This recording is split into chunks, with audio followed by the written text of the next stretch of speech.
संकट मोचन हनुमान, मेरे पुत्र के प्राणों की रक्षा की आपने, और ये माँ सदैव आपकी आभारी रहेगी। माता,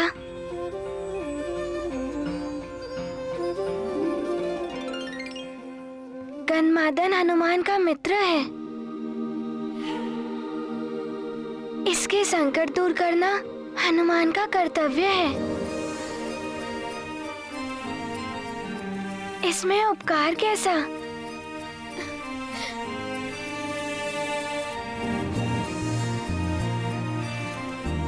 मित्र हनुमान मात्र शक्ति का ही नहीं, दया और विनम्रता का भी सागर है। इतने कठिन कार्य करते हो और कहते हो कि कुछ नहीं किया। परंतु हनुमान, तुम्हें हमारे साथ एक और क्रीड़ा का कर्तव्य निभाना है।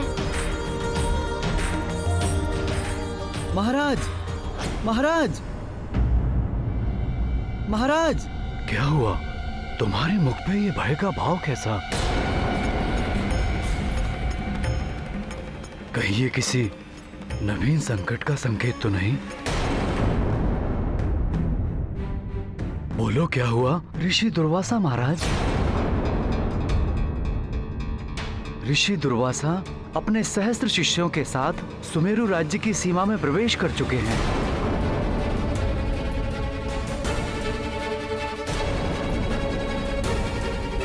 और शीघ्र ही यहाँ भी पहुँचने वाले हैं।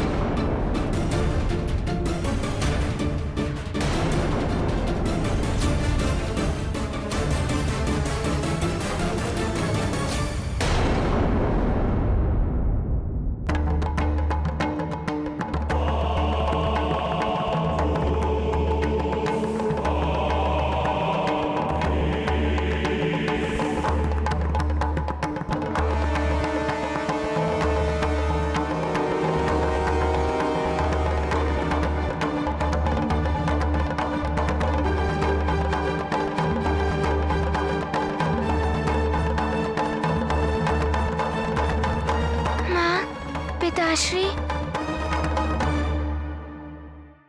एक ऋषि का यहाँ आना हमारा सौभाग्य है। फिर उनके आने के शुभ समाचार से आप दोनों चिंतित क्यों हो रहे हैं? पुत्र, ऋषि दुर्वासा का आगमन तो शुभ संकेत है, किंतु उनके असीमित क्रोध से भय लगता है।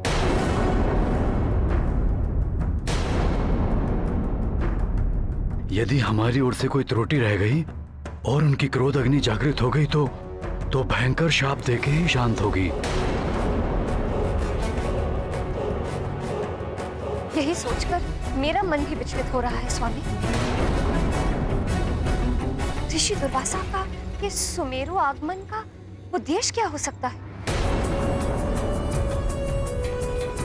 चाहे जो भी हो, हमें यथाशीघ्र उनके स्वागत की उचित व्यवस्था करनी होगी, अन्यथा अनर्थ हो जाएगा।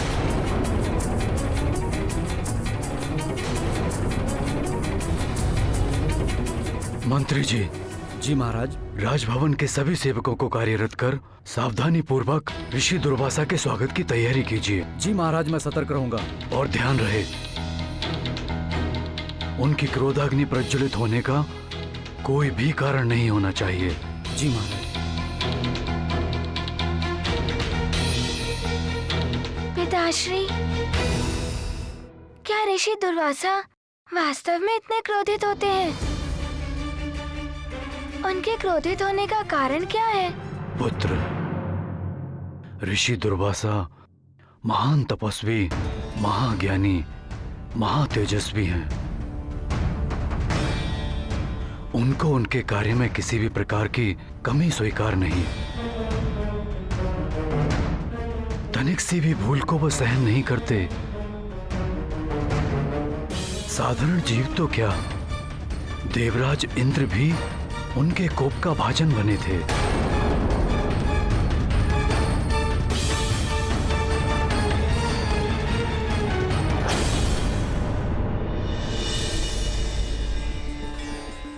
कल्याण हो। स्वर्ग लोक में आपका स्वागत है ऋषिवर। यहाँ के समस्त निवासियों के साथ मैं देवराज इंद्र आपकी सेवा में उपस्थित हूँ। हमारा अभिनंदन स्वीकार कीजिए। देवराज इंद्र, मैं आपके धर्मोचित व्यवहार और आपके द्वारा स्वर्गलोक में स्थापित सुचारू व्यवस्था से अत्यंत प्रसन्न हूं। इसलिए मैं स्वयं आपको बधाई और आशीष देने आया हूं। मेरे आशीर्वाद स्वरूप दिव्य पारिजात पुष्पों का ये हार स्वीकार कीजिए।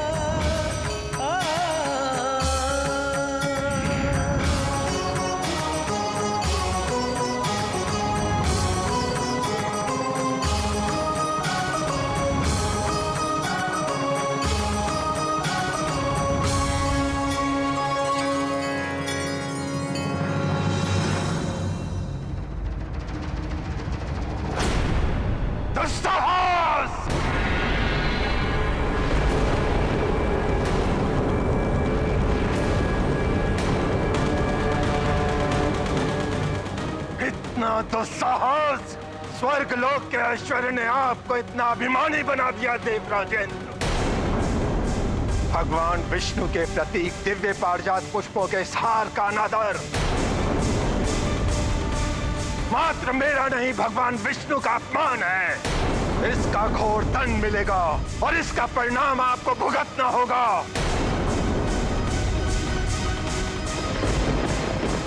जहां भगवान विष्णु का अपमान हो, वहां अस्त लक्ष्मी का निवास कैसे हो सकता है?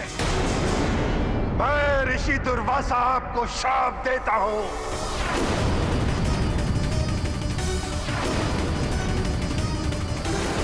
इस भ्रष्टता के दंड स्वरूप आप श्रीहीन हो जाएंगे।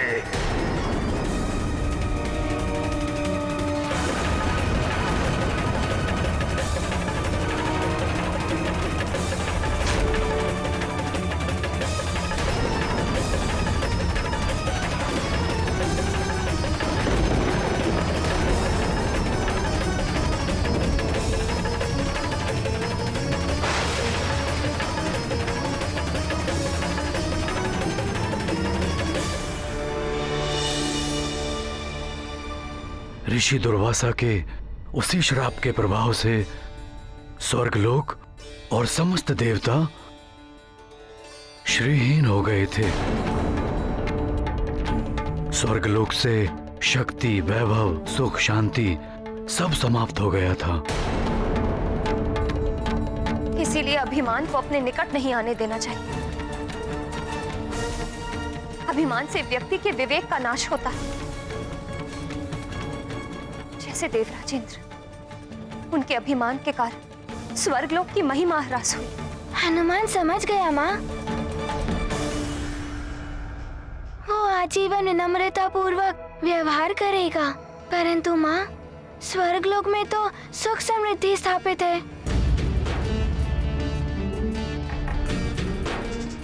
फिर ऋषि दुर्वासा के शाप से देवराज इंद्र मुक्त कैसे हुए? समुद्र मंथन के आयोजन से। शाप के कारण सभी देवता अशक्त हो गए थे। वो असुरों से युद्ध में पराजित हो रहे। अधर्म का प्रभाव बढ़ रहा है। फिर समुद्र मंथन से ही देवताओं ने अपनी शक्ति और समृद्धि पुनः अर्जित की। पुत्र, ऋषि दुर्वासा किसी भी क्षण हमारे राज दरबार में प्रकट हो सकते हैं। हमें उनके स्वागत के लिए उपस्थित रहना चाहिए। नहीं हनुमान,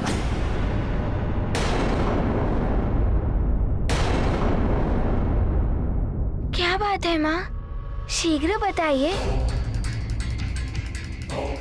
मैं सबसे आगे खड़े होकर ऋषि दुर्वासा का स्वागत करना चाहता हूँ। पुत्र हनुमान, तुम ऋषिवर का आशीर्वाद प्राप्त कर उनके समक्ष स्थिर और शांत रहना। उनसे स्वयं कुछ मत कहना। यदि वो तुमसे कोई प्रश्न करे, तभी उसका उत्तर देना। परंतु आप मेरे व्यवहार को लेकर चिंतित क्यों हैं? क्या मुझसे कोई त्रुटि हो गई है? नहीं पुत्र, मुझे ज्ञात है कि तुम सदैव मर्यादित व्यवहार करते हो, किंतु मुझे ऋषि दुर्वासा के क्रोध से भय है।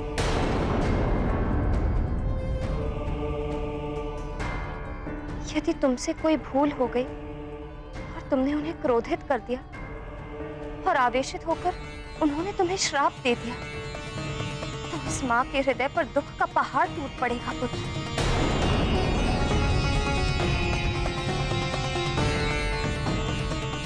माँ, आप निश्चिंत रहें। आपकी आज्ञा का पालन करूंगा मैं। ऋषिवर दुर्वासा की जय! ऋषिवर दुर्वासा की जय! ऋषिवर दुर्वासा की जय! ऋषिवर दुर्वासा की जय! ऋषिवर दुर्वासा की ऋषिवर दुर्वासा की जय! ऋषिवर दुर्वासा की जय! ऋषिवर दुर्वासा की जय! कल्याण हो, कल्याण हो।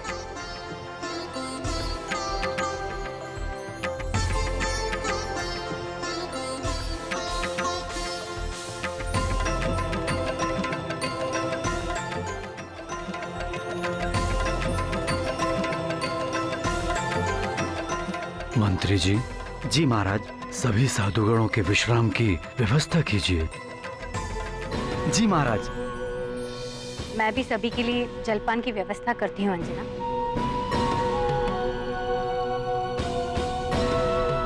सुमेरु राज्य में आपका स्वागत है ऋषि।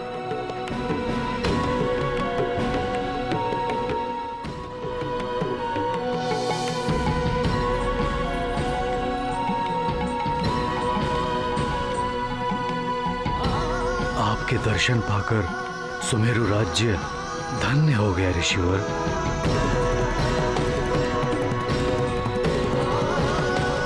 कल्याण।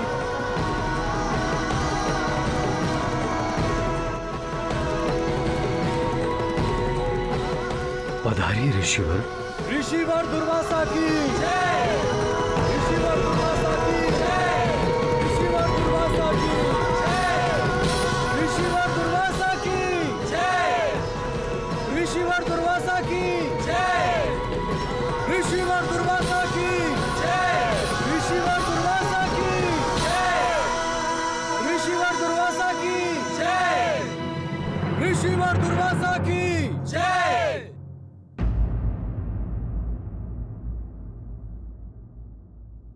सुमेरु के राज सिंहासन पर आसन ग्रहण कीजिए ऋषिवर।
आपकी सेवा का अवसर पाकर मैं और महारानी अंजना कृतार्थ हो गए।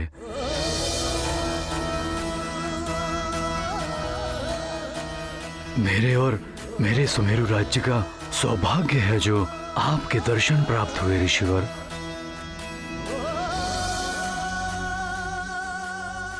मैं अकारण ही सुमेरु नहीं आया हूं महाराज केसरी। मुझे आपसे कुछ चाहिए। आज्ञा दीजिए ऋषिवर। राजपाट, धन संपत्ति सब आप पर निछावर है ऋषिवर। पृथ्वी के कल्याण हेतु मैं कल्प वृक्ष को स्वर्गलोक से पृथ्वी पर लाने के लिए तत्पर हूं, जिसके नीचे समाधिस्थ होकर मैं जगत कल्याण के लिए तपस्या करूंगा। मुझे एक ऐसे वीर योद्धा की आवश्यकता है जो कल्प वृक्ष की रक्षा कर सके।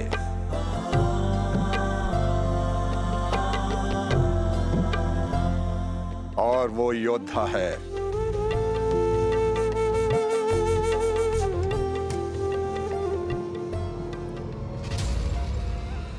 आपका पुत्र हनुमान।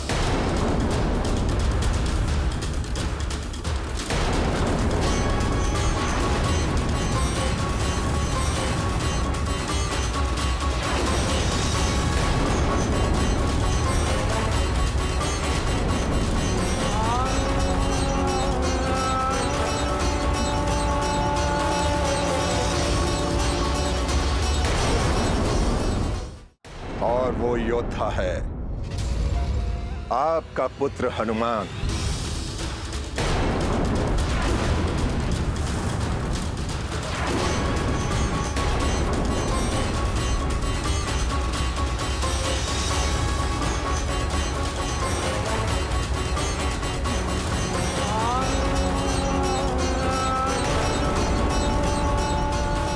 मैं हनुमान को अपने साथ ले जाने के लिए आया हूं।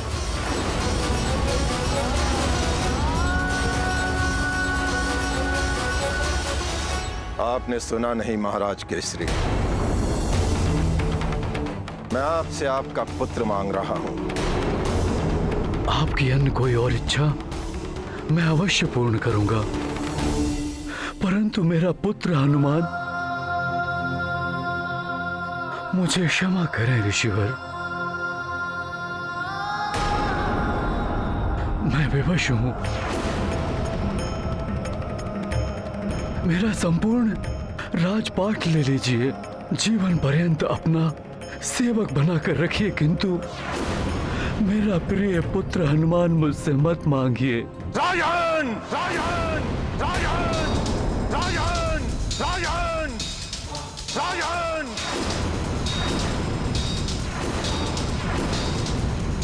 मुझे राजपाट सुख सुविधाओं का कोई मोह नहीं है। हमें आपसे और कुछ नहीं, केवल आपका पुत्र हनुमान चाहिए। केवल आपका पुत्र हनुमान चाहिए।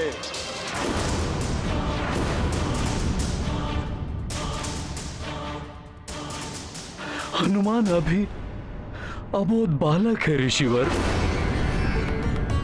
यदि आप आज्ञा दें तो मैं अपनी संपूर्ण सेना के साथ आपकी सेवा अथवा कल्प वृक्ष की सुरक्षा के लिए प्रस्तुत हूँ। मुझे वचन देकर उसे खंडित करने का अधर्म कर रहे हैं आप। उसका परिणाम आपको भुगतना होगा।